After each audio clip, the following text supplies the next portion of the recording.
when those moments happens, when the dots connect and the aha moment, oh my God, I've been on this path all along. And meanwhile, I've been searching everywhere else, but actually looking back in the rearview mirror.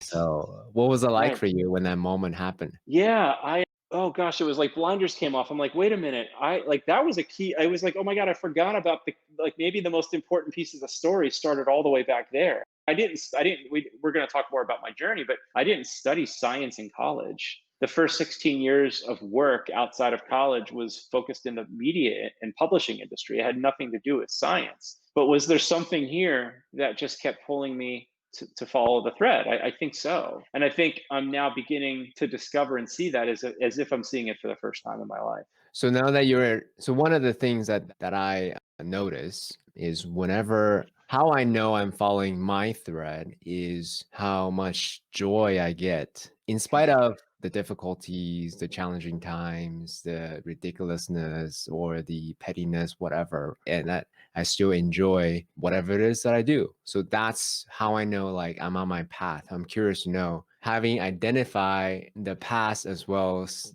the present, how can you advise your younger self to really follow that thread a little bit better?